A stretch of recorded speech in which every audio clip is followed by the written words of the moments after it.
الله إن شاء الله لا يسوق الخير إلا الله. بسم الله ما شاء الله لا يسوق السوء إلا الله. بسم الله ما شاء الله ما كان بنعمة فمن الله. بسم الله ما شاء الله لا حول ولا قوة. قال رب اشرح لي صدري ويسر لي أمري واحلل عقدة من لساني يفقهوا قولي. اللهم صل وسلم وبارك على سيدنا محمد الفاتح لما أغلق والخاتم لما سبق ناصر الحق بالحق والهادي إلى صراط الله المستقيم. أما بعد، خادم هذا المعهد فضيلة المكرم حجي لالو مأمور صالح، وهو من ذرية صاحب الكرامة في الأمور. نسأل الله تبارك وتعالى أن يمد في عمره وأن ينفع في علومه وأن يبارك في هذا المجلس ويحفظ أهله من كل سوء وشر. آمين اللهم. lanjut. Fahimtum? Paham bahasa Arab?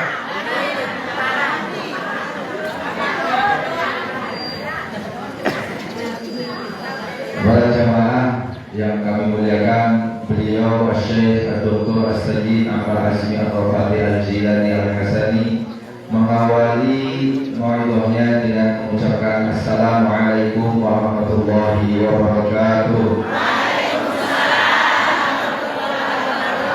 Selanjutnya beliau memanjatkan puja dan puji syukur kehadirat Allah Subhanahu wa taala dan dilanjutkan dengan membaca shalawat dan salam kepada junjungan kita Nabi besar Muhammad sallallahu alaihi wasallam, dan kemudian beliau mengucapkan salam ta'zim, salam hormat kepada segenap keluarga besar Masjid Salim ini, Masjid Salim Al-Asy'ariyah. Wabil khusus kepada guru kita Tuan Guru Haji Mahmud Saleh, yang mana beliau tadi doakan mudah-mudahan beliau dipanjangkan umurnya dan diberikan manfaat dan ilmunya dan selalu bisa memberkahi kita di tempat ini, dan mudah-mudahan beliau dan keluarganya dijauhkan dari mara bahaya. هذا المجلس وقلنا به صدق لأنه ما شاء الله الشيخ محمود صالح هو من خريجي السلفية الشافعية سكرجو، وأولادي أيضا من السلفية الشافعية سكرجو. فنسأل الله تبارك وتعالى أن ينفع بهذا المعهد ويعم خيره إلى جميع أنحاء الدنيا. Beliau teringat dengan sahabat kali beliau, yaitu Kiai Azari, Gus Azari dari Sidoarjo. Ternyata guru kita Tuan Guru Haji Mahmud Saleh ini alumni dari Pondok Pesantren Salafiyah Syafi'iyah yang ada di Sidoarjo. Jadi beliau dari doa mudah-mudahan ini menjadikan sebuah hubungan yang baik yang terus dalam kebaikan kita dengan keluarga besar Salafiyah Syafi'iyah yang berada di Sidoarjo. يا أيها الكرام، في هذا المجلس في مولد النبي صلى الله عليه وسلم، والنبي صلى الله عليه وسلم هو رحمة الله عز وجل للعالمين، وما أرسلناك إلا رحمة للعالمين. فولادة النبي ووجود النبي صلى الله عليه وسلم وبعثة النبي صلى الله عليه وسلم ورسالة النبي والاقتداء بهدي النبي صلى الله عليه وسلم هي من عموم رحمة الله عز وجل بهذا الكون، لأن الله قال للعالمين ما أرسلناك إلا رحمة للعالمين. فوجوده وبعثته ورسالته والاقتداء به بعث رحمة للإنس وللجن وللطير وللكائنات جميعها صلى الله عليه وسلم.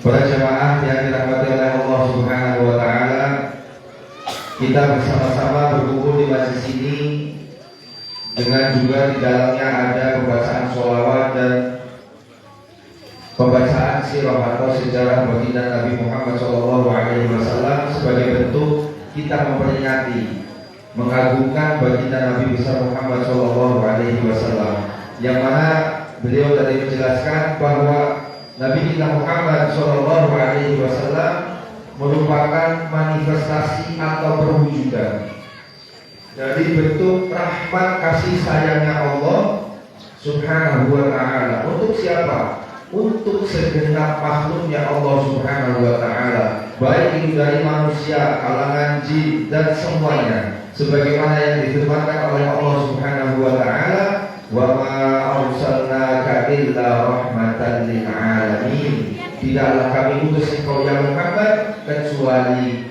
menjadi wujud perwujudan dari rahmat kasih sayang Allah lil alamin, untuk semesta alam ini. وهذه المجالس التي نذكر فيها الله ونصلي فيها على رسول الله ونقيم فيها ونقرأ فيها المولد إنما هي من عظيم رحمة الله علينا وشمولية رحمة الله علينا. فلقد قال الإمام جلال الدين السيوطي رحمه الله، وهو من الأئمة الأعلام الكبار في المذهب الشافعي، قال: ما من بيت أو مسجد أو محلة أي قرية يتلى فيها مولد النبي صلى الله عليه وسلم إلا وأمنوا من الغرق وأمنوا من الحرق وأمنوا من فتنة اللصوص. وما من بيت يقرأ فيه مولد النبي صلى الله عليه وسلم إلا ويأمن صاحبه من فتنة منكر ونكير في قبره، لأنه أظهر التعظيم والتبجيل للنبي صلى الله عليه وسلم، حتى قراءة مولده رحمة لنا ولبيوتنا ولمجتمعاتنا. Masya Allah. Beliau menjelaskan bahwa di majlis ini juga kita bersama-sama menyebutkan asma Allah Subhanahu wa ta'ala dengan berzikir kepada Allah. Kita membaca sholawat kepada baginda Nabi besar Muhammad SAW. Di tempat ini sebuah bentuk bahwa Allah Subhanahu wa ta'ala sedang memberikan kepada kita kasih sayangnya yang begitu agung. Dengan kita ditakdirkan, digerakkan hati kita sehingga kita bisa hadir dalam majlis ini bentuk Allah Subhanahu wa ta'ala betul-betul memberikan kepada kita bukti kasih sayangnya yang begitu agung. Kenapa? Sebab beliau tadi menjelaskan dan menukil dari makalah salah seorang ulama dalam madhab Imam Syafi'i, yaitu Imam Jalaluddin As-Suyuti. Beliau mengatakan bahwa di mana ada tempat, baik itu majlis macam ini atau rumah atau perkampungan, di dalamnya dibacakan asmanya Nabi Muhammad, disebutkan sejarah biografi maulid Nabi besar Muhammad Sallallahu Alaihi Wasallam, tidaklah orang tersebut atau tempat tersebut akan dilindungi oleh Allah Subhanahu Wa Taala dari kebanjiran, kebakaran, dan juga dari topan angin topan.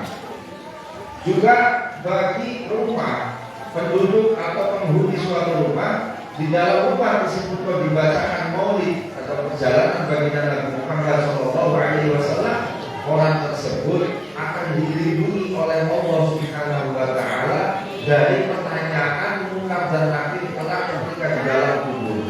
Ini menunjukkan suatu bukti bahwa dengan menyebutkan asmanya Nabi Muhammad saja, Allah Subhanahu wa Ta'ala memberikan kita rahmat kasih sayangnya. Dan ini juga bentuk daripada Allah sedang memberikan rahmatnya untuk kita dengan kita dikumpulkan dalam majlis yang semacam ini. والله سبحانه وتعالى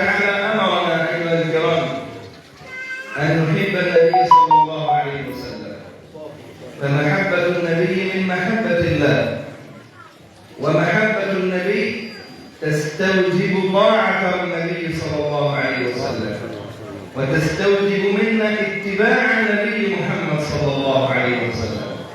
الله سبحانه قال في سورة آل عمران: قل إن كنتم تحبون الله فاتبعوني يحببكم الله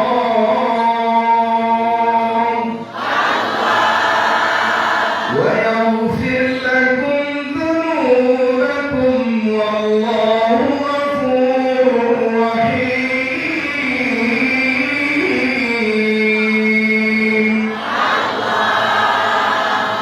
فالله سبحانه وتعالى جعل شرط المحبة له الاتباع للنبي محمد صلى الله عليه وسلم. نتبع النبي، نقتدي بالنبي عليه الصلاة والسلام. كيف كان يلبس نلبس مثل ما يلبس، كيف كان يأكل نأكل مثل ما يأكل صلى الله عليه وسلم، كيف كان ينام ننام مثل نومه صلى الله عليه وسلم، كيف كان يعبد ربه نعبد ربنا مثل ما كان يعبد ربه، كيف كان يذكر ربه نذكر الله كذكر النبي محمد صلى الله عليه وسلم، كيف كانت معاملته أخلاقه معاشرته مع المسلم مع الكافر مع اليهودي مع أزواجه مع أولاده صلى الله عليه وسلم.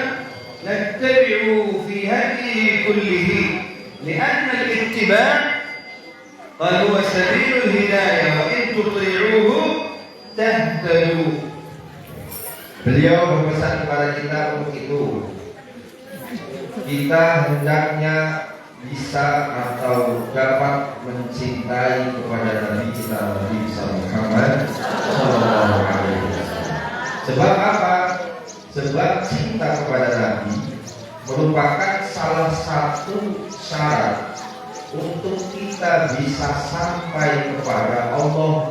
Maksudnya kita bisa dekat kepada Allah Subhanahu wa Ta'ala. Yang kedua, dengan cinta ini kita bisa dapat mengikuti apa yang diajarkan oleh baginda Nabi Muhammad Sallallahu Alaihi Wasallam. Hal ini selaras dengan apa yang beliau tadi bacakan dari firman Allah Subhanahu wa Ta'ala, yang mana tadi suaranya bagus sekali. Bagus ya. Nah ini masalah buat saya. Kalau saya mengikuti beliau, kalau mau terjemahnya panjang, oh bisa, ada masalah. Tapi kalau sudah bahasanya kayak tadi, saya nggak bisa. Karena memang beliau ini kalau internasional, memang masih aktor, soalnya mbak. Beliau tadi memungkinkan ayat bahwa Allah Subhanahu wa Ta'ala berfirman kepada Nabi Muhammad, "Qul in kuntum tuhibbunallaha fattabi'uni yuhibbukumullah." Katakan wahai Nabi Muhammad kepada umatmu, in kuntum, jika engkau mengaku cinta kepada Nabi, kepada Allah Subhanahu wa Ta'ala, fattabi'uni, maka ikuti aku Rasulullah Muhammad sallallahu alaihi wasallam. Jadi di sini bisa kita ambil sebuah pelajaran syarat agar kita bisa ikut kepada ajaran dan Nabi Muhammad. Karena memang Nabi Muhammad ini diciptakan untuk kita ikuti. Nah, agar kita bisa mengikuti, syarat yang pertama adalah memiliki rasa cinta kepada beliau. Kalau kita sudah cinta, maka kita akan bisa mengikuti apa yang beliau ajarkan. Mulai dari beliau berpakaian, kita akan bisa berpakaian sebagaimana berpakaian yang ada. Bagaimana Nabi makan, bagaimana Nabi beribadah kepada Allah, bagaimana Nabi bermuasyarah, yaitu bersosialisasi, berhubungan dengan sesama muslim, dengan orang-orang non-muslim, baik itu dari Nasrani, dari orang-orang Yahudi. Bagaimana cara beliau berhubungan dengan suami, dengan istri, dan anak-anaknya, dan keluarganya. Kita akan mengikuti tentu apa yang diajarkan oleh beliau. Kita akan mengikuti dari setiap sebagaimana yang beliau contohkan, yang beliau ajarkan, dengan modal apa? Cinta. والنبي صلى الله عليه وسلم الكرام جعل المتبع له بشره بالجنة وهو على الأرض. قال النبي صلى الله عليه وسلم: كل أمتي يدخلون الجنة إلا من أبى. قيل ومن أبى يا رسول رسول الله؟ قال من أطاعني دخل الجنة ومن عصاني فقد أبى. فالمتتبع لسنة النبي صلى الله عليه وسلم ولأحوال النبي صلى الله عليه وسلم ويأخذ من هدي النبي صلى الله عليه وسلم بنص هذا الحديث هو مبشر بجنة وهو على الأرض. Lalu kemudian baginda kita Nabi besar Muhammad Shallallahu Alaihi Wasallam pun di dalam utusan oleh Allah, beliau mempunyai sebuah berita gembira dengan hadisnya bahwa setiap umatku akan masuk surga. Semua akan masuk surga kecuali yang tidak mau. Siapa yang tidak mau? Beliau menjawab, "Kama ya Rasulullah, apa ya Rasulullah?" Rasul menjawab, "Man ata'ani dakhala al-jannah." Siapa yang taat kepadaku, dia yang akan masuk surga. Dan yang tidak taat kepada ajaranku, dia yang disebut pembangkang atau dia tidak mau masuk surga. Ini menjadi sebuah barometer tentang masuk surganya kita umat Nabi Muhammad adalah dengan cara untuk mengikuti dan taat kepada ajaran Nabi Muhammad. وإن من الطاعة أيها الكرام والاتباع حب مجالس الذكر ومجالس العلم. النبي صلى الله عليه وسلم كان يحب هذه المجالس. في يوم من الأيام خرج فرأى قوما يذكرون الله فقال على خير هم، ورأى قوما يجلسون يذكرون ويتعلمون العلم فقال على خير هم، وجلس معهم. هذه المجالس الطيبة كيف نحافظ ونداوم عليها لأنها صلتنا إلى رسول الله صلى الله عليه وسلم. منها نستفيد العلم ومنها نستفيد سيرة النبي وسنته ونأخذ بهديه، ومنها نجتمع ونتبع ونستمع إلى أقوال العلماء والفضلاء وأهل الطريقة حتى الله سبحانه وتعالى يجعلنا من أهل الخير ومن أهل الجنة. Dari sekian salah satu perintah atau ajaran baginda Nabi yang diajarkan kepada kita, yang beliau contohkan, perlihatkan kepada kita apa? Yaitu cinta atau suka terhadap majelis ilmu, suka untuk mencari menuntut ilmu. Sebagaimana diriwayatkan suatu saat baginda Nabi keluar dari rumahnya, beliau masuk di masjidnya. Di tempat tersebut beliau menjumpai ada dua kelompok sahabat. Yang satu sedang duduk berzikir kepada Allah, yang satunya belajar mengkaji ilmu. Lalu bagaimana baginda Nabi mengatakan majelis zikir ini tentu baik, ini juga baik, yang satunya baik. Tetapi Nabi beliau duduk lebih memilih di dalam kelompoknya orang yang sedang mengaji. Maka beliau tadi mengatakan sebab fondasinya di dalam kita melakukan ketaatan kepada Allah Subhanahu wa taala adalah tentu dengan ilmu. Maka menjadi penting kita duduk, kita hadir di dalam majelis ilmu yang semacam ini. Sebab dari majelis ini kita akan mendapatkan ilmu, kita akan mendapatkan kemanfaatan yang lain. Juga kita bisa mendengarkan nasihat atau ilmu yang diberikan oleh guru kita. Kita bisa berkumpul bersama-sama dengan para orang-orang yang dimuliakan oleh Allah, para ulama, orang-orang yang soleh. Dan di tempat ini juga kita semua bisa menjadikan wasilah atau penyambung kita untuk dekat kepada Nabi, sebab Nabi pun cinta suka terhadap majelis ilmu yang semacam ini. هذه المجالس بها عليها تنزل السكينة والرحمة وتغشاها ملائكة الرحمن جل وعلا. وفي كل مجلس تجلسونه عند انتظاره تأخذ الجائزة العظمى من الله سبحانه وتعالى. قال عليه الصلاة والسلام: وما اجتمع قوم في بيت من بيوت الله يتلون كتاب الله ويتدارسونه فيما بينهم إلا ونزلت عليهم السكينة وغشيتهم الرحمة. الرحمة الآن تغشانا في هذا المجلس، وإذا نزلت علينا الرحمة كان الدعاء فيها مستجاب بإذن الله. فالدعاء مستجاب في مواطن الرحمة وفي أماكن نزول الرحمة، وغشيتهم الرحمة وذكرهم الله في من عنده. وفي آخر المجلس يقول الله عز وجل للحاضرين: قوموا مغفورا لكم قد بدلت سيئاتكم إلى حسنات. هذه أعظم جائزة لمن يحضر في مثل هذه المجالس الطيبة. Beliau menjelaskan di majlis macam itulah Allah Subhanahu wa Ta'ala akan meletakkan rasa kenyamanan dalam hidup.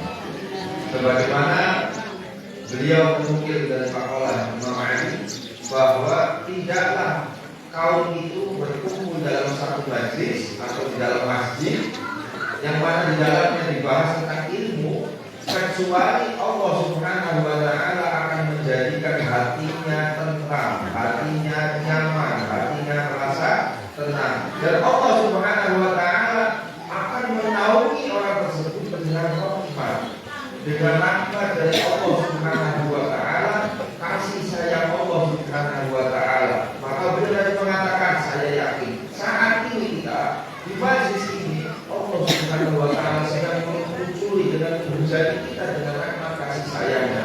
Wujud kasih sayangnya Allah di majlis semacam ini apa? Yaitu diijabahnya doa-doa kita. Karena apa? Ijabah doa atau salah satu tempat yang menjadi tempat paling mustajab akan diijabahnya doa adalah tempat yang dimana Allah turunkan rahmat di dalamnya. Dan inilah tempat yang Allah saat ini sedang turunkan rahmat.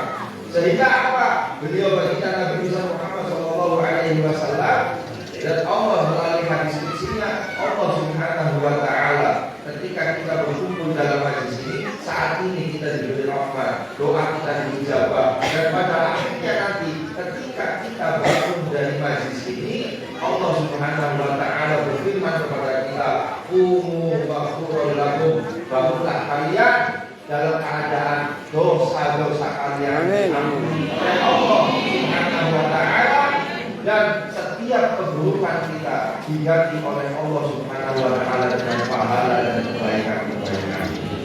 Nasallallahu alaihi an yaj'al hadha al-majlis fihi khair, amin, amin, wa fihi sila billahi subhanahu wa ta'ala. كيف أيها الكرام ما نتعلمه في هذا المجلس ننقله إلى بيوتنا، ننقل إلى البيوت، لأن هذه البيوت لا بد أن تكون عامرة. البيت الذي لا يذكر فيه الله ولا يصلى فيه على رسول الله هو بيت خرب يعمه الظلم، تعمه المعاصي. فكيف ما نتعلمه في هذا المجلس وفي مثل هذه المجالس ننقله إلى بيوتنا حتى تبقى بيوتنا معمرة ما يسكنها الخراب. والخراب معناه هو قال أن الشيطان في البيت الذي لا يذكر فيه الله قال يعشش ويبيض ويفرق. الشيطان لا يبيض، الشيطان يبيض، قال يعمل مثل العصفور ثم يبيض، قال يفرق، يخرج الشياطين الكتب. قال والبيت الذي ما فيه ذكر لله وما فيه صلاة على رسول الله يكون الشيطان أو مأوى للشيطان. الشيطان يجلس فيه، يضع فيه بيضه، قال ثم يخرج الشياطين من هذا البيت. فكيف هذه البيوت ندخل فيها هذا الذكر وهذه المواطن ندخلها لبيوتنا ونعلم أبنائنا ذكر الله سبحانه وتعالى، نعلم أبنائنا كثرة الصلاة على النبي عليه الصلاة والسلام، نعلم أبنائنا حب النبي محمد صلى الله عليه وسلم وحب العلماء وحب أهل البيت. وهذه المحبة الله سبحانه وتعالى إذا سكنت في قلوب البيوت أو في البيوت تصبح هذه البيوت عامرة ما يدخلها شيطان وما يدخلها ظلم وما يدخلها أيها الكرام أي شيء من الأمور السيئة والعياذ بالله. Beliau selanjutnya tadi mendoakan kita mudah-mudahan majlis ini majlis yang senantiasa terkoneksi istiqomah dan selalu Allah Subhanahu wa Ta'ala hujani majlis ini dengan rahmat rahmat dan kasih sayang. Dan kita berpesan bahwa setelah dari majlis ini, ketika kita nanti pulang, salah satu yang kita dapatkan dari majlis ini adalah bagaimana kita memakmurkan rumah-rumah kita. Memakmurkan rumah dengan apa? Dengan memperbanyak zikir dan sholawat kepada baginda Nabi Muhammad. Kita penuhi, kita hias rumah kita dengan berzikir kepada Allah dan bersolawat kepada Nabi Muhammad SAW. Sebab apa? Kalau rumah dibacakan zikir, sering dibacakan zikir, dibacakan sholawat, maka rumah tersebut akan menjadi rumah yang nyaman untuk ditinggali, rumah yang terasa tenang. Tapi kalau rumah tidak dibacakan zikir dan sholawat kepada Nabi, zikir kepada Allah, maka rumah tersebut akan terasa gelap, terasa sumpah untuk kita singgahi. Dan juga rumah tersebut akan menjadi rumah yang dimasuki oleh syaitan, dan syaitan tersebut akan berkembang biak di dalam rumah yang tidak pernah dibacakan zikir di dalamnya.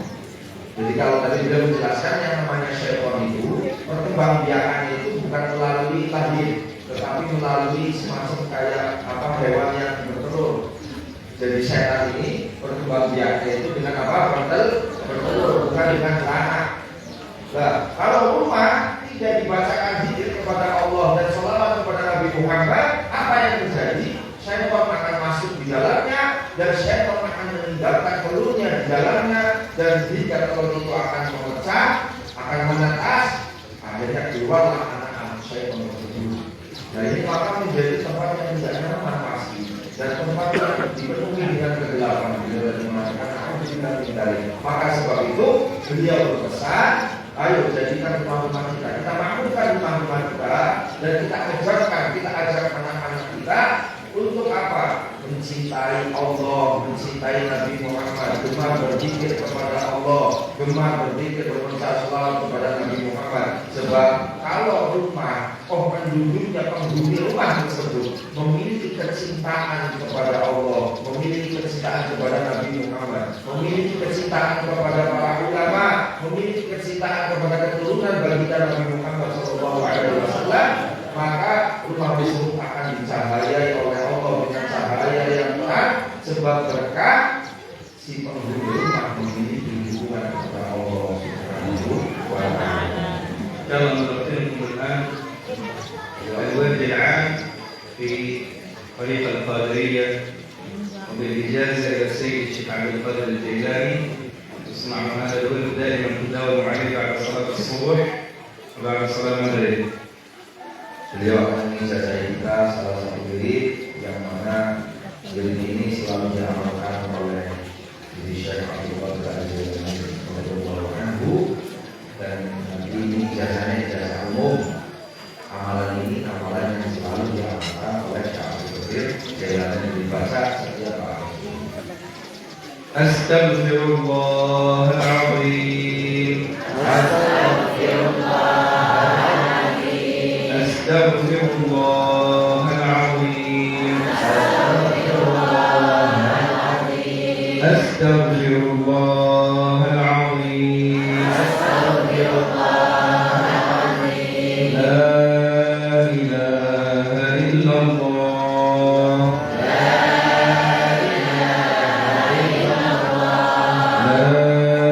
إله إلا الله.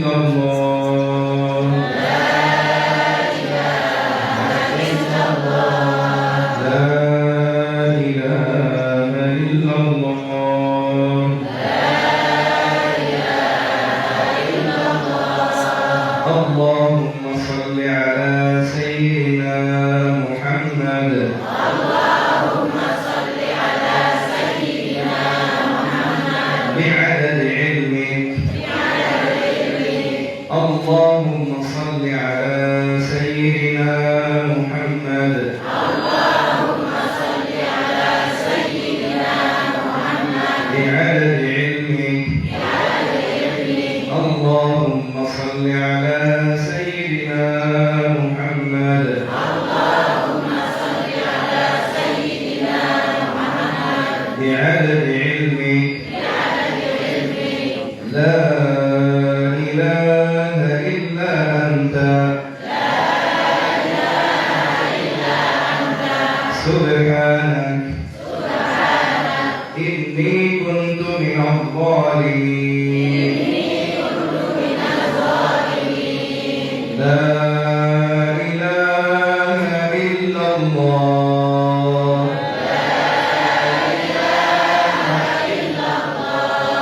الملك الحق المبين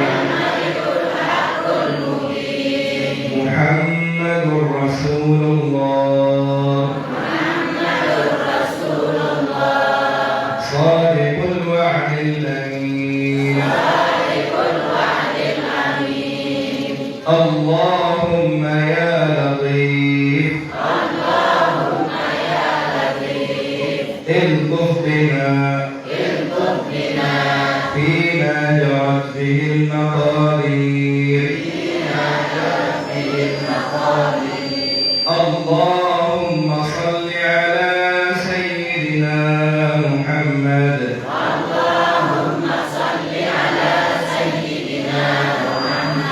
وعلى آل سيدنا محمد واغفر اللهم لمشايخنا يا أرحم الراحمين قبلتم؟ قبلتم؟ لا إله إلا الله بعد صلاة الصبح بعد لا إله إلا الله بعد صلاة الصبح berapa? 100 مرة 100 kali Astaghfirullah 100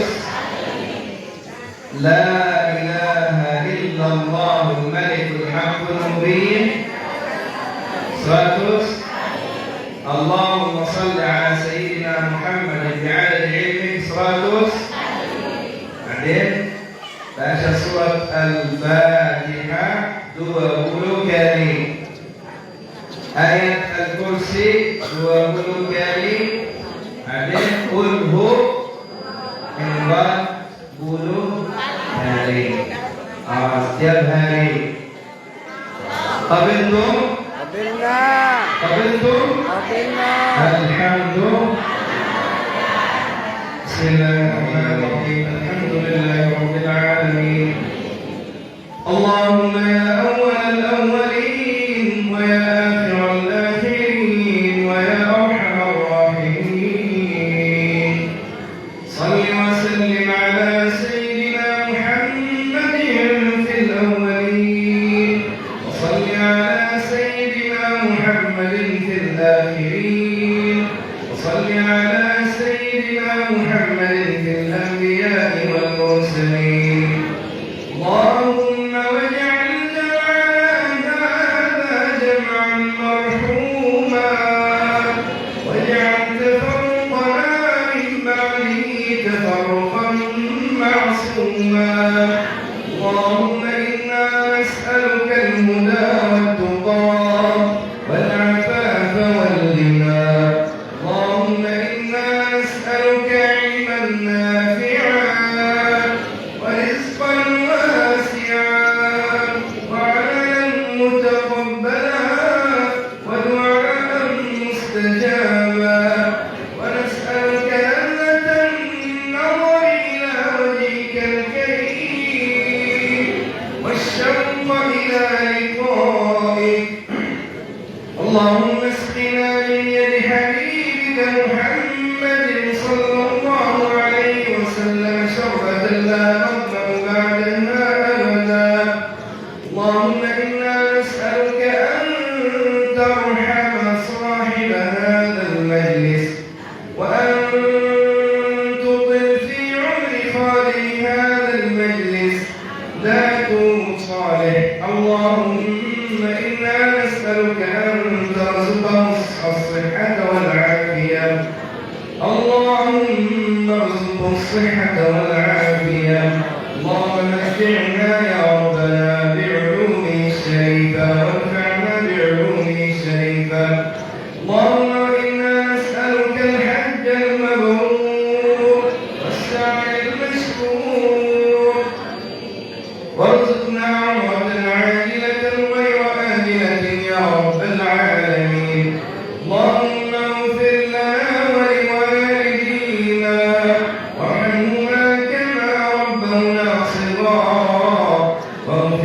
اللهم للمسلمين والمسلمات والمؤمنين والمؤمنات ويا قاضي الحاجات ويا مجيب الدعوات اللهم إنك تعلم بأن لكل واحد من الحاضرين عندك مسألة فأجب دعوته وأعطه سؤله وأجب واشف مريضه وارحم ميته وتجاوز عن سيئاتنا يا رب العالمين اللهم انصر إخواننا المسلمين المستضعفين في فلسطين اللهم كن لهم عونا ونصيرا اللهم اكتب لإخواننا النصر والعزة في غزة اللهم احفظ آباءنا وأمهاتنا وإخواننا وأبناءنا في غزة اللهم إنا نسألك أن تحفظهم من بين أيديهم ومن خلفهم وعن أيمانهم وعن شمائلهم اللهم حرر المسجد الأقصى من دنس اليهود وارزقنا فيه صلاة قبل الممات يا رب العالمين اللهم اجعل هذه البلاد أندونيسيا بلدا آمنا مطمئنا سخاء رخاء وسائر بلاد المسلمين ربنا هب لنا من أزواجنا وذرياتنا قرة أعين واجعلنا للمتقين إماما اللهم ببركة وجاه نبيك محمد صلى الله عليه وسلم وبكرامة الأولياء والأبطال والأوتاد وخصوصا سيدنا الفاز الأعظم سيد الشيخ عبد القادر الجيلاني صب علينا الأرزاق صبا ولا تجعل عيشنا كدا كدا اللهم بارك لنا في أقواتنا وبارك لنا في أرزاقنا وبارك لنا في صحتنا وعافيتنا وارزقنا يا ربنا تمام النعمة واجعلنا من أهل الدوام على الاستقامة اللهم واجعلنا من أهل الاستقامة ولا تجعلنا من أهل الحسرة والندامة يا الله بنا يا الله بنا يا الله بنا يا الله بحسن الخاتمة اللهم إنا نسألك العفو والعافية والمعافاة الدائمة في الدين والدنيا والآخرة ربنا ظلمنا أنفسنا ظلما كثيرا إن لم تغفر لنا وترحمنا لنكونن من الخاسرين ربنا آتنا في الدنيا حسنة وفي الآخرة